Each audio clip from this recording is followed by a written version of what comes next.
Mobile का ना चलना, मोबाइल हमारे खराब पड़े हुए हैं।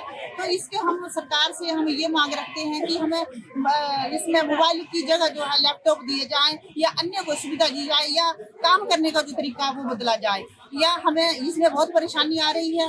बाकी हमारी जो आंगनबाड़ी वर्कर और हेल्पर है इतना काम करती हैं, उसके बाद जो है वो 20-25 साल या 30 साल नौकरी करती है, उसके बाद वो खाली हाथ घर को जाती है।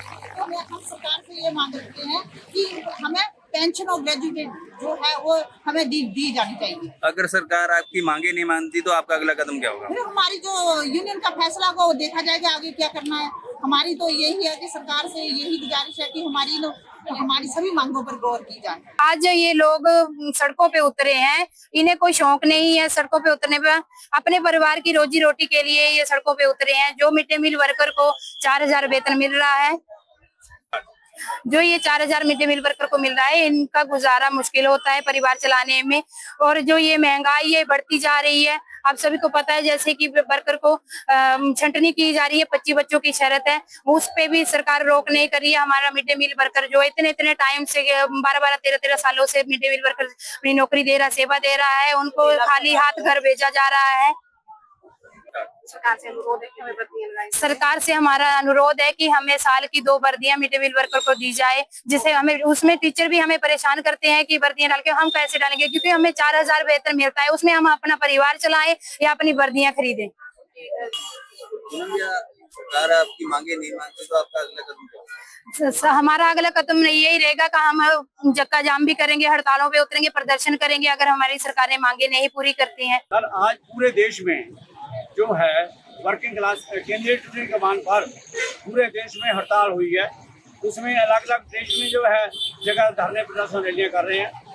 उसके आधार पर जहाँ ऊना में भी आंगनबाड़ी, मिड डे मील और जो दूसरी यूनियन है, एम्बुलेंस वाले हैं, दूसरे साथी और है, वो सभी अपनी जो है धरने प्रदर्शन रैलियां कर रहे हैं। और रैली करके माध्यम से हम डीसी को एक ज्ञापन भी देंगे। इस प्रकार जो है सरकार ने बड़ी धक्केशाही फैसला की है। और जहां तक कि जो 4 लेबर कोड है वो सरकार ने उनको लागू करके मजदूर के ऊपर बहुत बड़ा हमला किया है। ऐसे जो श्रम को लागू करके हमने इतना बड़ा हमला अंग्रेज भी नहीं कर सका, इतना मोदी सरकार ने मजदूरों किसानों के ऊपर हमला कर दिया। जहाँ पर आने वाले समय में मजदूर हड़ताल नहीं कर सकता, मजदूर है यूनियन नहीं बना सकता, मजदूर कहीं खड़ नहीं सकता, जिसको मर्जी जेल में भेज दो और 6 महीने तक जमानत नहीं होगी। मोदी सरकार ने ऐसे कानून बनाए हैं, उस मोदी सरकार के खिलाफ हम आज धरने, प्रदर्शन और रैलियां कर रहे हैं। हाँ जी सर, आज जो रैली है वो पूरे प्रदेश में निकाली जा रही है। आज हम इस उपलक्ष्य में इकट्ठे हुए हैं कि हम काफी लंबे समय से सरकार से अपनी जो मांगे हैं वो रखते आ रहे हैं, लेकिन सरकार के कान पर रूह तक नहीं रेंगती, हर नए दिन नए मुद्दे जो है आंगनबाड़ी कार्यकर्ता पर थोपे जा रहे हैं। जैसे हाल ही में अभी पोषण ट्रैकर में FRS का मुद्दा, तो मेरे से पूर्व प्रदेशाध्यक्ष ने भी ये बात रखी। FRS का ऐसे है कि कार्यकर्ता पे दबाव बनाया जाता है।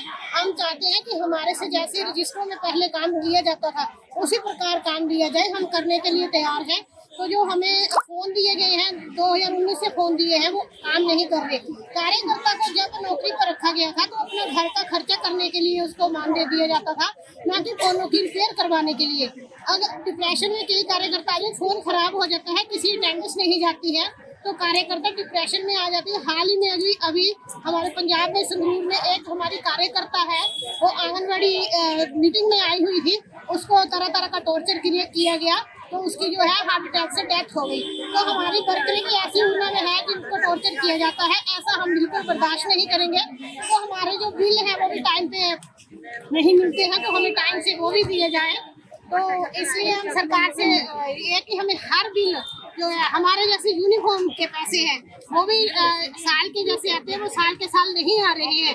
सरकार काम पे काम तो थोप रही है कार्यकर्ता पर, और कार्यकर्ता का ये नहीं सोच रही कि जो उसको मानदेय दिया जाता है उसके ही आधार पर आंगनबाड़ी का खर्चा भी करती है, फोन ठीक भी करवाती है, रिचार्ज भी करती है, और रिचार्ज का पैसा भी साल का पूरा नहीं दिया जाता है। इसके लिए भी हमारी बहनें बहुत निराश है। सरकार से हम ये गुहार लगाते हैं कि जल्द से जल्द जो हमारी डिमांडें हैं उनको पूरा किया जाए, और फेस कैप्चर नहीं हो रहे हैं तो इसके लिए अगर नहीं होता है तो हमारी यूनियन जो भी फैसला लेती है हम उसके लिए तैयार हैं, सड़कों पर उतरने के लिए तैयार हैं। और भूख हड़ताल पर बैठने के लिए भी तैयार हैं। तो सरकार से यही गुहार लगाते हैं। धन्यवाद। सर, हमारी जो स्ट्राइक है, देश व्यापी हड़ताल है, हमारी जो समस्याएं हैं, जो मांगे हैं, उनको लेके आज हम सबको पूछ रहे हैं। हमारी जो मांगे रही है उसमें सबसे पहली हमारी मांग ये है कि जो हमारी आंगनवाड़ी केंद्र है उनको प्री नर्सरी का दर्जा दिया जाए। दूसरी हमारी मांग ये है कि सुप्रीम कोर्ट के फैसले के अनुसार हमारी आंगनवाड़ी वर्कर्स और हेल्पर को जो है ग्रेजुटी दी जाए और अन्य सुविधाएं दी जाए। गुजरात हाई कोर्ट के फैसले के अनुसार हमारी जो आंगनवाड़ी वर्कर्स और हेल्पर हैं उनको 3 क्लास और 4th क्लास का दर्जा दिया जाए और अन्य सुविधाएं दी जाए। मिनी आंगनवाड़ी केंद्रों को अपग्रेड किया जाए और मिनी आंगनवाड़ी वर्करों को अन्य वर्करों की तरह मानदेय दिया जाए। इसमें हमारी जो सेवानिवृत्ति है उसको 65 वर्ष किया जाए। इन मांगों के लेकर जो है हम सड़कों पर उतरे हैं। हमारी अब नई प्रॉब्लम और हम इन मांगों के लेकर हर साल हमारी स्ट्राइक होती है और हमारी और ज्यादा प्रॉब्लम है जो दिन प्रतिदिन बढ़ रही है। सबसे मेन मुद्दा है हमारा पोषण ट्रैकर का। उसमें आजकल सरकार ने क्या किया है कि हम पहले जो लोगों को हम पोषाहार देते थे उसमें ये था कि हम PHR हम ऐसे बांटा जाता था। अब इन्होंने नई हमें जो पोषण ट्रैकर का काम दिया है उसमें नए वर्जन आ रहे हैं।